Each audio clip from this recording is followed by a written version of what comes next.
Action! Nihil. Kembali lagi, ada beberapa pertanyaan terakhir buat Mas Anggi Umbara yang kita tahu sama-sama waktu beliau ini agak sibuk banget. Mas, soal Vina. Nih, kalau sebenarnya kan film-film seperti ini yang diangkat dari kisah nyata itu kan banyak ya. Sebelumnya ada kayak tentang Marsina, kemudian Sum Kuning gitu kan. Cuman mungkin nggak booming seperti sekarang gitu kan. Nah, Booming juga sih dulu. saat itu ya? Pada saat itu, booming. Oh, tapi skala boomingnya apakah seperti sekarang? Kayaknya iya. sekarang sampai heboh ya, sampai Bapak Presiden pun sampai ada Dulu booming. komentar juga. Ari Hanggara. Oh ya, Siapa yang nggak tahu ya? betul. Sum Kuning ya pada saat itu booming. Cuma karena sekarang ya ada sosial media aja, semua orang bisa ngomong, jadi kesannya ya lebih Lebih berisik rame. gitu ya, Nah lebih itu Mas, heboh. dengan adanya keramaian-keramaian di sosial media gitu di netizen, itu jadi kayak semacam tambahan promosi nggak sih? Mas ngeliatnya sebagai apa nih? Ya sebenarnya sih karena itu emang dari awal udah viral kan, terus habis itu kan Sempat nutup. kan dulu kan viral banget tuh 2016 2016 ya. kejadian itu kan, terus filmnya naik lagi terus udah viral lagi, ya emang udah konsekuensinya ya pasti seperti itu kan, terjadi keviralan lagi. Ya bisa dibilang publicity juga kan, publicity gratis tuh dari Iya. dari netizen, dari semua, dari segala macam gitu kan. Cuma publicity kan nggak semuanya bagus kan. Iya, ada yang black campaign juga ya. Ada jadi bad publicity juga ada gitu kan. Ya itu yang nggak bisa difilter. Kalau misalnya marketing dan promotion kan bisa kita filter kan, mana yang bagus mana yang enggak. Tapi kalau udah bola aja di netizen yang liar lah gitu. Jadi dibilang publicity, dibilang promosi, bukan juga publicity ya, tapi bukan promosi yang ada strateginya yang kita bikin tuh nggak ada kayak gitu. Jadi ya udah emang bola liar yang bergerak aja dengan sendirinya gitu. Nah, ide-ide kayak Vina atau film-film yang lain, gak cuman yang di horor ya, itu datang dari Emas sendiri gitu ya storytellingnya, atau ada orang yang ada produser yang bilang saya mau film ini kamu buatin dong khusus Anggi yang buatin nih gitu, atau dari Mas sendiri? Biasanya setiap PH tuh punya tim analitik sendiri kan, dia punya tim analis sendiri yang ngecek nih kayak yang lagi trending tuh apa, yang trafficnya yang heavy tuh, yang tinggi tuh apa di sosial media, di internet gitu kan. Nah, mereka nanti dari tim analisis ini juga akan masuk lagi ke tim kreatif, baru ke para produsernya gitu. Jadi mereka punya ada tuh list-list yang mana yang mau diangkat duluan gitu. Karena begitu mereka udah wacanakan nih akan jalan ini, baru ngobrol sama saudara gitu. Oh, artinya pemilihan sutradara di mereka ya? Di mereka, dia kan kira-kira cocoknya ke siapa, apa segala macem. Mereka ngobrol tuh, ntar kalau saudara yang satu, gimana, ya ngobrol dulu kan, visinya seperti apa, dan mau apa enggaknya, segala macam. Ya kalau misalnya mau dan cocok, baru jalan gitu. Oke. Kalau misalnya nggak cocok nih, atau saudara nggak mau, nggak mungkin yang lain gitu kan, ya nggak jalan gitu. Oh, ganti orang. Mas Anggi. Dan kira-kira apa yang bisa apa ya, kan saudara kan it's all about the vision kan, mau dibikin seperti apa nih gitu kan, IP ini gitu kan, IP atau ya kan IP lah, udah ada popularity base-nya kan, udah ada ininya lah, udah ada apa sumbernya lah itu kan, mau dibikin seperti apa, sungguhan seperti apa, presentasinya kayak gitu kan.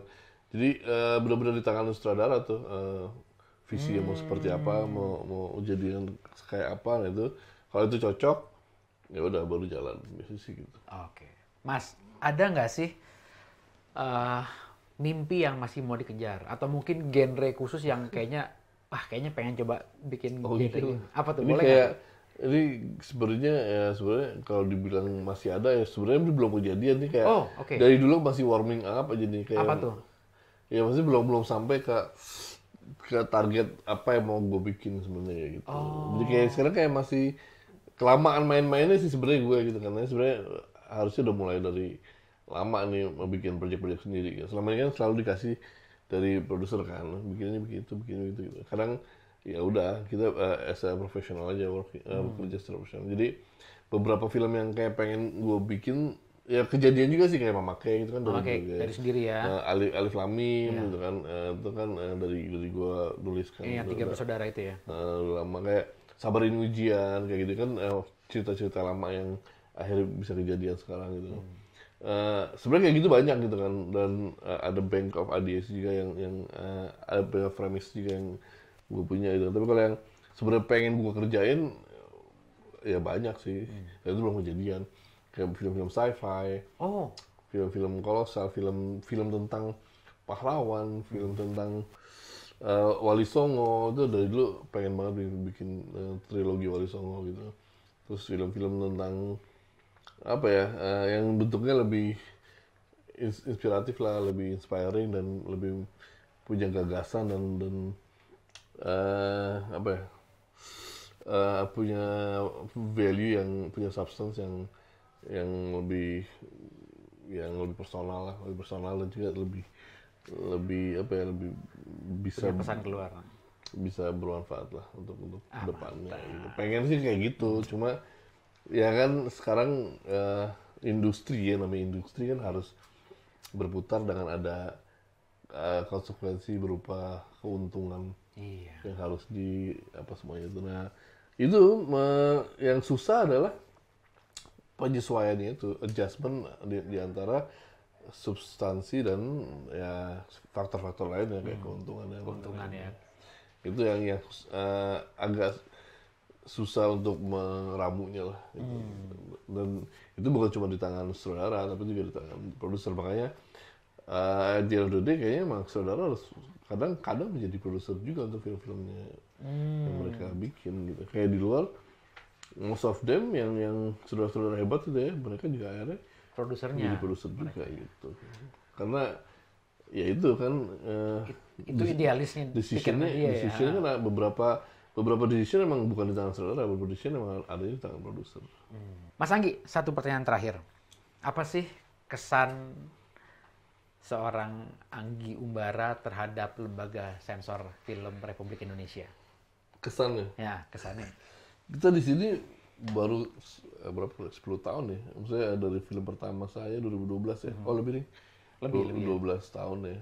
Sampai sekarang. Tapi udah ada good times dan bad times-nya juga kan. Di sini kan. Dari yang awal bermasalah karena ya di rating kan. Banyak film-film saya yang nggak dikasih rating seperti yang kita mau gitu kan. Ya itu maksudnya dari awal. Jadi emang setiap penyelenggara, setiap panitia, setiap ininya kan anggota pasti, ketua juga pasti beda-beda kan, kebijakan dan segala macamnya. Jadi so far sih ya ada good times and bad times lah. Kayak ya itu closing padnya sama lembaga sensor film gitu. Tapi ya gue pun menyadari bahwa emang harus ada. Jadi lembaga sensor film tuh memang penting untuk ada gitu ya di sini gitu. Tapi tinggal ya itu aja, gimana caranya lembaga sensor film juga selain bisa mendukung perfilman Indonesia, tapi juga ya itu bisa menjaga apa yang butuh untuk dijaga tadi gitu kan, secara konten apa segala macam, menjadi apa ya, menjadi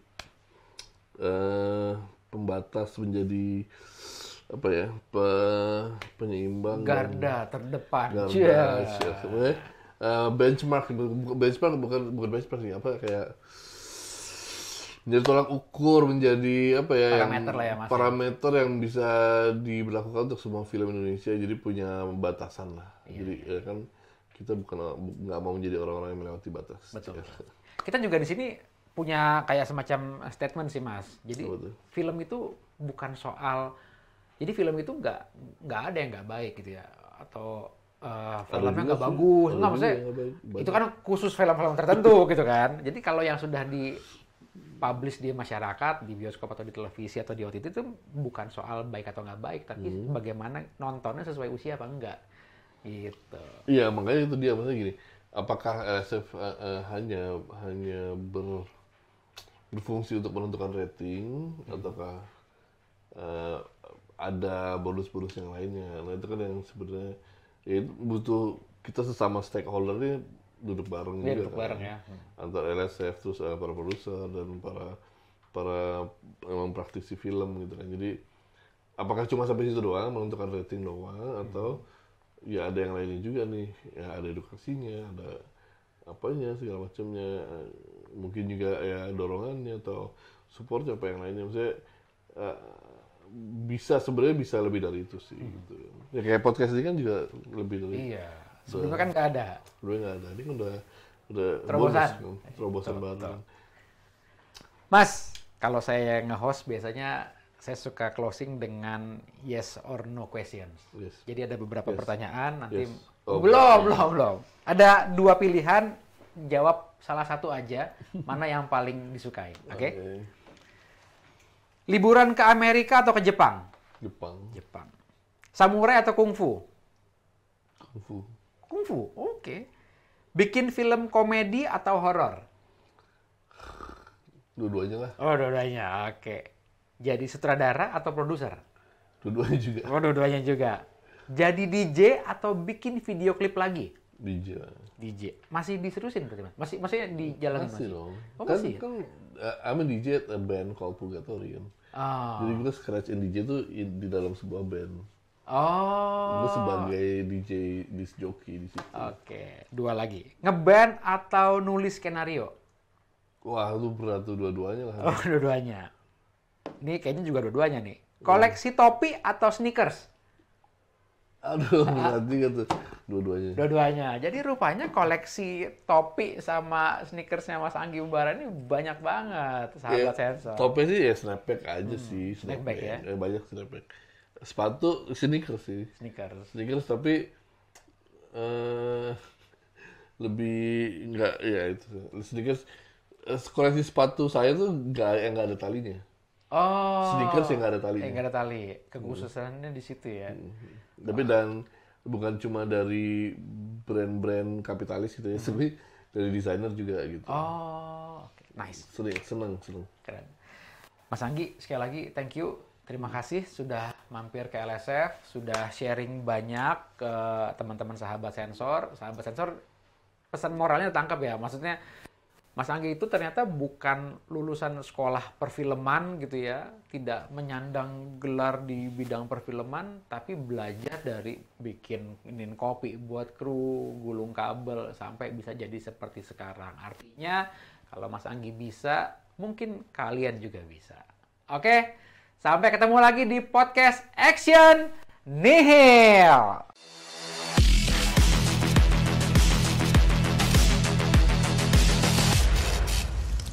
Action! Nihil.